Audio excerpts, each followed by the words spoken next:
ما قل ودل، برنامج يعالج مواضيع الساعة، لقاءات صريحة وجريئة وحوار بناء وموضوعي.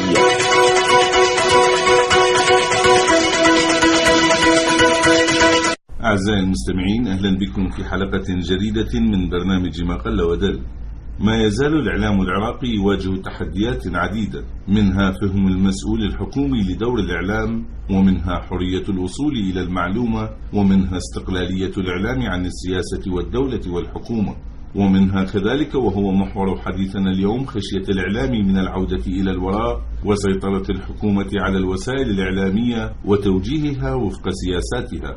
أرسلت الحكومة العراقية في الأسبوع المنصرم وفدا عراقيا برئاسة مدير المركز الإعلامي في أمانة مجلس الوزراء علي الموسوي للمشاركة في مؤتمر وزراء إعلام دول عدم الانحياز الذي عقد في فنزويلا. وهنا تساءل الوسط الإعلامي عن مهنية هذا الوفد وأسباب عدم الإعلان عن المشاركة في مثل هذا المؤتمر قبل انعقاده وقبل ذهاب الوفد. ومن أجل الوقوف على بعض آراء الصحفيين العراقيين حول هذه القضية نلتقي الدكتور هاشم حسن، أستاذ فلسفة الإعلام في كلية الإعلام بجامعة بغداد، كما نلتقي المستشار الإعلامي لقناة الديار الفضائية الأستاذ عماد العبادي. أهلا وسهلا بكم أعزائي الضيوف. دكتور هاشم، برأيك ما هي دواعي رفض الوسط الإعلامي في العراق لإرسال وفد برئاسة مدير المركز الإعلامي في أمانة الوزراء علي هادي الموسوي للمشاركة في مؤتمر وزراء دول عدم الانحياز المنعقد في فنزويلا؟ المسألة المهمة جدا من الناحية الأكاديمية والاعتبارية وحتى الميدانية إن صح التعبير، أنه من يمثل الإعلام العراقي. لو كان أنه في ظل النظام السابق أو كانت أنه فلسفة الدستور تقول بأنه نظام سلطوي وشمولي، لا بأس أن تكون هنالك وزارة إعلام أو مركز وطني للإعلام يمثل العراق بالمحافل الدولية. لكن واقع الأمر يشير دستوريا وعمليا على أنه هنالك قطاع واسع من الإعلام العراقي المتعدد الاتجاهات، ولذا فإنه ليس من حق الحكومة أن تقول بأنها هي راعية أو ممثلة لهذه المؤسسات الإعلامية. وكان من يفترض أنه تذهب نخبة من خبراء الاتصال من الأكاديميين المعروفين ونخبة أخرى من الذين يمثلون اتجاهات وأشكال وسائل الإعلام العراقية ليحضرون إلى هذا المكان. وربما قد يكون أنه رئيس الوفد شخصية قد لها خبرة كبيرة ويوافق أن يأخذ ممثل الحكومة ومدير المركز الإعلامي، وهذا هو الحق. لأنه لو أردنا أن نبقي على وزارة الإعلام ويصبح وزير إعلام ويكون الخطاب واحد وكل المؤسسات الإعلامية مرتبطة بهذه الوزارة تتلقى التوجيهات وتتلقى الرواتب، وكفى الله الإعلاميين شر القتال والتمثيل خارج البلاد. أستاذ عماد، ألا تتفق معي أن الدكتور هاشم يريد أن يقطع الطريق أمام أي دور حكومي في أن يكون على رأس القيادة الإعلامية، خاصة في المحافل الرسمية التي تقتضي تمثيل للعراق؟ نحن نقصد أن الإعلام لم يعد حكرا على الحكومة. الإعلام في العراق هناك 36 فضائية عراقية، هناك أكثر من 120. حتى هو الأخ علي الموسوي يعترف بخطابه يقول نحن الآن نملك. من هم الذين يملكون؟ هو يملك نور المالكي، مجلس النواب، من يملك عشرات الفضائيات وما لا يقل عن 100 صحيفة يومية وعشرات المحطات الإذاعية ووكالات الأنباء والمواقع الإلكترونية. هذا ما جاء في نص كلمته في مؤتمر فنزويلا الذي راح إليه بطريقة غير شرعية وغير مقبولة ومرفوضة تماما. لأن علي الموسوي حاول أن أستوضح الصورة بشكل آخر. يعني هل هنالك اعتراض على شخصية علي الموسوي في ذهابه إلى المشاركة بهذا المؤتمر، أم هنالك اعتراض على إرسال وفد حكومي؟ الاعتراض ينصب على أنه ليس من حق أحد أن يمثل الإعلام العراقي الآن. الإعلام العراقي الآن هو حر ديمقراطي كبير مفتوح، ليس حكرا على الحكومة. كان يفترض بعلي الموسوي أو غيره في الحكومة إذا أرادت أن تعمل في وزارة إعلام فلتعمل، لماذا مستحيل؟ ثانيا يعني هم من حقهم يدزون وفد بهذا الشكل، يبعثون وفد، أو يعني خلي يكون علي الموسوي مع عدم قناعتنا بعلي الموسوي. يعني علي الموسوي رجل مو صحفي معروف وكاتب عراقي أو مقدم برنامج كبير، أو يعني رجل غير مؤهل أن يقود وفد. وإذا كان كذلك كان يجب عليه أن يتشاور مع الإعلاميين العراقيين، مع الصحفيين العراقيين في القنوات الفضائية وفي المؤسسات الإعلامية والصحف والإذاعات. كان عليه أن يتشاور معهم، لأن الموضوع لا يهم الحكومة وحدها ولا يهم علي الموسوي وحده، بل يهم يهم الإعلام العراقي بأجمعه. هناك فضائيات مستقلة، هناك صحف مستقلة، كان يفترض أن يتشاور معهم. أولا لم يعلن عن الوفد ولم يعرض ورقة عمل. يعني كل الإعلاميين العراقيين، نعم أنا أجزم كل الإعلاميين تفاجؤوا. وقرأنا في الانترنت أكو مؤتمر في فنزويلا ورئيس الوفد العراقي علي الموسوي. طيب علي الموسوي أخذ من وياه؟ من هم الوفد الذين مثلوا العراق ومثلوا الإعلام العراقي؟ وهل علي الموسوي يمثلنا؟ هذا ما مقبول الكلام. أستاذ عماد، أن رأيك ينصب بشكل مباشر على علي الموسوي، وهو لم يكن إجابة على سؤال السابق كان الاعتراض على شخصية علي الموسوي أم على طريقة إرساله. أنا على الطريقة وليس بذلك أستاذ. لنعطي مثال بسيط. ماذا نريد؟ الأخ عماد وحضرتك وكل الإعلاميين نريد أن نظهر العراق بالموقف القوي، نريد نظهر لهذه المؤتمرات واللقاءات التخصصية بأن هنالك عقل عراقي قادر ومتمكن. هذا واحد. ثانيا نريد أن نستثمر أي فرصة مهما كانت لنقل الخبرة إلى العراق من باب أولى ومن باب الأحقية.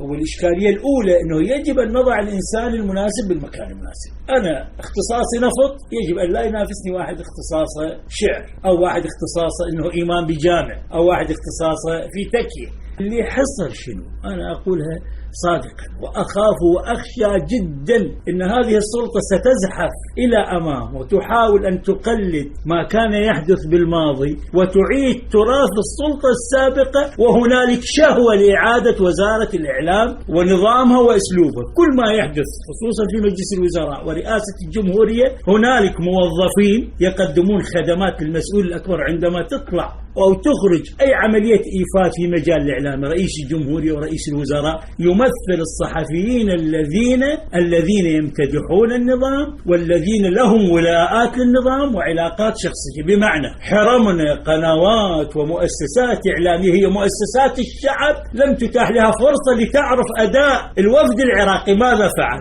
من حيث التكية والخبرة وما إلى ذلك. فالذين يذهبون ويأتون هم جزء من الوفد رسميا وليس شعبيا. نعم أستاذ هاشم، من المعروف أستاذ عماد أن هنالك رفض لإعادة وزارة الإعلام كما أشار الدكتور هاشم حسن الآن، لكن ألا تعتقد أنه نحن بحاجة إلى جهة إن كانت رسمية أو كانت مكونة من منظمات مجتمع مدني هي تمثل الصفة الإعلامية للمشاركة وتوقيع البروتوكولات الدولية مع المنظمات الدولية؟ ليس هناك مشكلة. أولا هي الدولة بحد ذاتها لم تتوحد. الجسد الإعلامي العراقي بالدولة ما متوحد. هيئة الإعلام والاتصالات على صفحة، المركز الإعلامي الوطني على جانب، شبكة الإعلام العراقي على جانب، المركز الإعلامي الوطني هذا البلوى على جانب، لجنة الثقافة والإعلام على جانب. ما أنا أقول إن الرجل علي الموسوي صعد إلى هذا منصبه ليس بالكفاءة ولا بالمهنية، بل صعد بالمحاصصة، لأنه من حزب الدعوة صعد انطوا هذا المنصب لا أكثر ولا أقل.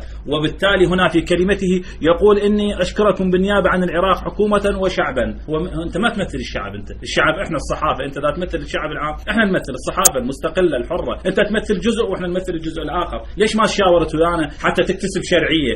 أنت غير شرع الآن. ما هي الآلية التي تقترحها وأنت إعلامي حاليا موجود في الوسط العراقي من أجل يعني إرسال الوفود للمشاركة في مثل هذه المؤتمرات الدولية؟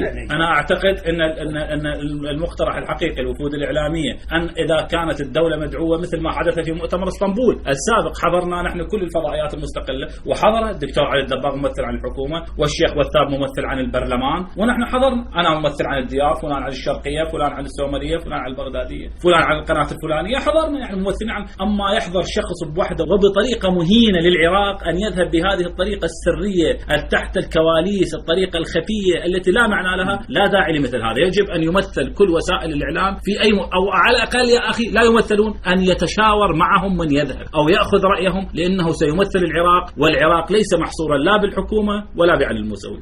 نعم دكتور هاشم، أعتقد أن لديك وجهة نظر أخرى في تشكيل الوفود.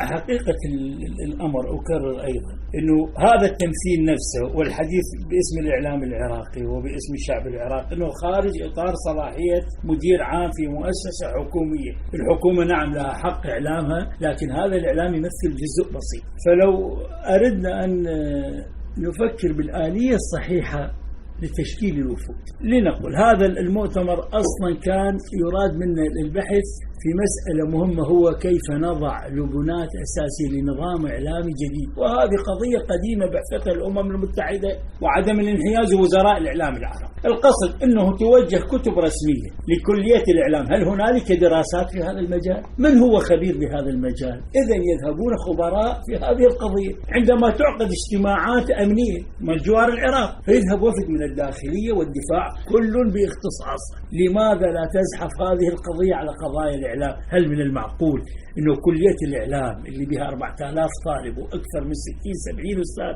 لم يمثلوا حتى الآن من 5 سنوات بأي إيفاد؟ آلاف الإيفادات راحوا من البرلمان ومن الحكومة ومن هيئة الاتصالات. أليست هذه هي الأكاديمية الوحيدة بالعراق؟ لماذا لم يمثلون؟ وحتى بعض الأسماء، هنالك عناصر إدارية، هنالك ناس مع احترام للمهنة، شايتشية وسواق ومرافقين ورجال حماية، لو ترى جوازاتهم لتراهم أنه حضروا عشرات المؤتمرات الاختصاصية مع كما يسمى بالقبل أنه مع عمهم. نعم أستاذ.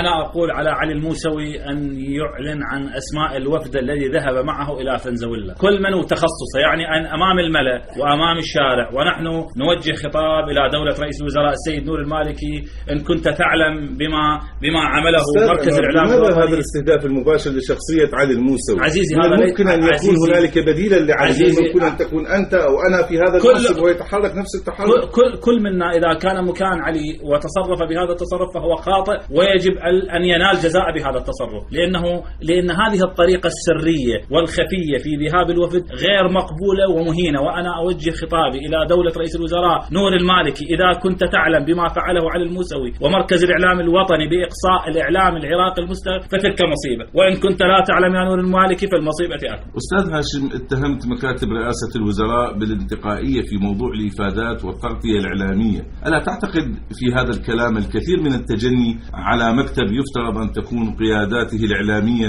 على درجة عالية من المهنية؟ ثم ماذا إن كان هناك انتقائية إذا كانت المهمة تمت كما نتمناها أو يتمناها الإعلام؟ أتمنى أنه الذي يسمع هذا الكلام ويدركه أنه ينطلق من باب الحرص والمسؤولية وليس من البحث عن سفرة وإفادة. احنا خارج هذا. العراق بلد متهم بكل العالم، حتى الآن هنالك سوء فهم من التجربة العراقية، بمعنى لو كان العراق وضع مستقر ليكون يذهب شخص يروح يمثل وزير إعلام أو كذا، لكن العراق محتاج لو هذا الوفد يشكل بطريقة معينة معناه عليه أن يؤدي واجب ما يسمى الدبلوماسية الشعبية. خبراء وصحفيين معناه راح يتصلون من أكثر من 100 دولة حاضرين، من تودي إعلاميين وناس تعرف لغة وتتصل معناه اتصلت مئات الشخصيات، نقلت لهم رسالة عن العراق، وليس مجرد تروح تنام في فندق وتقرأ كلمة جنجلوتية والعراق عظيم وما عظيم، لا، تأسس لجسر علاقة مع 100 دولة، وهذه العلاقة ال100 دولة لها تأثير كبير لتقبل تجربة العراق والتفاعل وياه ودعم اقتصاديا وأمنيا وكذا. هنالك شخصيات لا يقدم خدمة، مجرد يحضر جلسة ويروح يتسول ويصرف الدولارات وينتظر الإفادة الآخر، بينما هنالك ناس تروح تقدم خدمة عظيمة للعراق، ينقذ هذا البلد من الخراب وينقل تجربة ينقلها لكل المجتمع. أتحداهم ليكتبوا لي على هذه التجربة. لو صحفي ناجح ذهب معهم لكان يسوي لي عشرات اللقاءات، عشرات التجارب ينقلها للجمهور العراقي ويجعلنا نشوف الإعلام والعقليات والمجتمع شلون يصير، فنزويلا شنو كمجتمع، مدينة، عاصمة، كم واحد راح يكتب من هذول؟ أتمنى أن كل واحد ينشر اسمه واختصاصه والخدمة اللي قدمها هذا الوفد والإفادات السابقة. نعم أستاذ هاشم، من خلال حديثك أستشف أنك تريد أن تقول أن للحكومة مسعى بالسيطرة على توجهات الإعلام. نعم، هذا أنا كما قلت أنه هذا الساعي لأن تعد الحكومة ومن الناحية القانونية والتمثيل الخارجي هي الممثل الشرعي والوحيد عن الإعلام العراقي. لذلك هذا التمثيل الرسمي هو يمثل جزء من الحقيقة، لأن هنالك أطياف أخرى. لو تذهب إلى الدستور حدد حتى هيئات مستقلة للإعلام. الدستور يسعى على أنه تمويل الإعلام العراقي يكون من الدولة وليس من الحكومة. إذن لماذا الجزء يمثل الكل؟ طيب أستاذ عماد، نعرف أن شبكة الإعلام العراقي ممولة من المال العام. لو كان الوفد الذي حضر مؤتمر فنزويلا كان ممثلا من شبكة الإعلام، هل سيكون موقفك كما هو الآن؟ أنا أعتقد أنه شبكة الإعلام العراقي ذهبت بوفود عدة، وفي مرة من المرات في مؤتمر اتحاد الإذاعات العربية شبكة الإعلام أرسلت محاسب لا له علاقة بالإعلام لا من قريب ولا من بعيد، اسمه عامر جوامير، دزته حتى يروح يمثل العراق بالإعلام، وهذه معروفة لكل الإعلاميين العراقيين. شبكة الإعلام هي أسوأ من غيرها، وشبكة الإعلام وغير شبكة الإعلام لا تمثل الحكومة، إنما تمثل جانب من الحكومة. الإعلام العراقي أصبح متعدد ولديه مكونات كثيرة ولديه مؤسسات مختلفة، وبالتالي شبكة الإعلام أو مركز الإعلام الوطني أو هيئة الإعلام والاتصالات وحتى لجنة الثقافة والإعلام في البرلمان وكلية الإعلام التي هي مقصات ومبعدة أيضا، يعني هذه كلها يا ليتها، ومدراء إعلام الوزارات الذين لا نعرف كيف نتصل بهم. عندما كان الدكتور زهير الشلبي مدير إعلام المركز الوطني سابقا والآن الأخ الموسوي، يعني لا نعرف كيف نتصل، يعني وليس لهم سلطة على حتى مدراء إعلام الوزارات التابعة لهم. حتى الصحفي من يتصل بهم يقول لهم هذا مدير إعلام لا يحضر لا يتعاون، ما عندهم سلطة، ولا يبدو أنهم مخصصين بس يذهبون للوفود ويحصلون على مكاسب، وبالتالي يغردون باسم العراق لوحدهم. أستاذ هاشم عفوا، لم ترشح النقابة مثلا في أن تكون في الواجهة الإعلامية في مثل هذه المؤتمرات؟ نعم، بكل العالم المتحضر والمتمدن وحتى العالم النامي، حتى الإيفاد العادي لأي مسؤول يعتمدون الطائرة اللي تروح بالمسؤول إنه نخبة كوكتيل من خيرة الصحفي، يذهبون مع رئيس الوزراء مع رئيس الجمهورية، حتى إنه يقومون بهذا العمل الإعلامي الكبير، يمثلون العراق وينقلون خبرات كما قلنا. أنا مستطيع مسؤول عن هذا الكلام. تعدد الحكومات ورؤساء الوزارات كان يتم بالمنطقة الخضراء، درج أسماء من قبل بعض المستشارين، بعض الصحفيين اللي يحضرون المؤتمرات اليومية، صحفي يا دوب يعرف يكتب له خبر، منحوا فرصة أن يفترون نص الكرة الأرضية، يذهبون إلى أمريكا ولندن وغيرها. وأقسم بالله صحفية عمرها 24 ساعة كانت بالمنطقة الخضراء خلال تسجيل الأسماء، وأتيحت لها فرصة لصحفيين شرفاء لم تتاح لهم هذه الفرصة في 30 عاما، وكل رؤساء الوزراء يسمعون صوتي. جميعا ارتكبوا مثل هذه الجريمة بحق الإعلام العراقي. المفروض رئيس الوزراء أن يعرف من هذا ومن ذاك من الإعلاميين، ما هي الخدمة اللي راح يقدمها، من أعطيه خدمة فرصة يشوف عالم، شنو اللي راح ينقل لهذا المجتمع. أستاذ عماد، في ظل هذا المشهد إلى ماذا تدعو الوسط الإعلامي وتدعو الحكومة؟ أدعو الوسط الإعلامي إلى الاحتكام إلى المهنية وإلى العلمية في تناول المواضيع وإلى الموضوعية، وأن أنصحهم بالابتعاد عن طلب الامتيازات والمكاسب من الحكومة، لأن الحكومة ذاهبة ونحن باقون، والحكومة متغيرة ونحن نبقى صحفيون ونبقى على عهدنا ونبقى على مهنيتنا. وحتى النقابة القادمة يعني أن يبتعدون. نحن نريد من الحكومة نحن نريد الحكومة أن تشبع، وأعضاء الحكومة ويشبعون، يعني نريدهم أن يقنعوا ويشبعوا وهم لا يقنعوا ويشبعوا. نحن لا نريد شيء، نريد تشريع في البرلمان يحمي الصحفي العراقي ويعطيه أشياء استحقاق وليس مكارم. لا نريد المكارم ولا نريد الهدايا، لأنهم يعني كل شيء يعطوه يريدون مقابله شيء، وكأنه يعطوننا من جيوبهم، كما فعلوا في فندق المنصور ميديا عندما أتوا ب4000 قطعة، وكأن المستشار الإعلامي على قولة المصريين جاب الأسد من ديله ويصفقون له ويدقون له بالطبل على أساس وهسه كذب لا 4000 قطعة ولم يستلم الصحة. احنا ما نريد شيء من عندهم، نريد استحقاق في البرلمان. ليس مسؤول المستشار الإعلامي عن تصرف هيئة معينة، وهذا الذي يحدث بالحكومة أيضا يحدث على صعيد المنظمات المهنية والشعبية. وسألتني عن نقابة الصحفيين، لو نعمل جرد خلال 5 سنوات عدد الإيفادات اللي جاءت لنقابة الصحفي، سنجد أنها المفروض تمثل الهيئة العامة حسب الاختصاصات، الصحفي الرياضي وغيره. سنجد أن أعضاء مجلس النقابة وبالضبط النقيب وأمين الصدق احتكروا هذه السفرات، 99% ذهبوا خارج اختصاصهم وخارج الأمانة اللي استلموها. فهذه المنظمات مشكلتها ذات مشكلة الحكومة. هنالك فجوع وتعطش عراقي للسفر وللإفادات والمكاسب الشخصية. أين مصلحة العراق من ذلك؟ أعود دكتور هاشم، وأنت شخص أكاديمي، أتساءل في ظل ما وصفته الآن، هل تجد المشهد من الممكن تحويله إلى نواحي مثالية من الممكن أن نأمل من الإعلام العراقي أن يتحول إليها؟ نعم، هو يفترض أيضا إحنا لا، بعيدا عن الافتراضات، نعم. الواقع هل يشير إلى إمكانية التحول والانتهاء من قضية المصالح الشخصية؟ أبدا. يعني إحنا النظام بالعراق نقولها الخال وابن أخته هذول عبتوا بالكرسي أخي، إجا هو منصب جاب اكو قرايب وحبايب وتكرست. أكو بعض الدوائر هسه تلقاها عوائل كاملة، هو ومرته وابن عمه وخاله وكذا، هذول بعد يعطوك إياها؟ مستحيل. سياسة التهميش، سياسة الحكم العائلي الصدامي بدأت تعود للأسف. أعزائي المستمعين، في نهاية هذا اللقاء نتقدم بالشكر الجزيل للدكتور هاشم حسن، أستاذ فلسفة الإعلام في كلية الإعلام لجامعة بغداد. شكرا جزيلا دكتور هاشم. شكرا جزيلا. وكذلك نتقدم بشكر الجزيل المستشار الإعلامي لقناة الديار الفضائية الأستاذ عماد العبادي. شكرا جزيلا أستاذ عماد. للاطلاع على المزيد من حلقات برنامجنا ما قل ودل يمكنكم زيارة موقعنا على شبكة الإنترنت radiosawairak.com. على أمل اللقاء بكم في حلقة مقبلة. تقبلوا تحيات محدثكم صلاح النصراوي.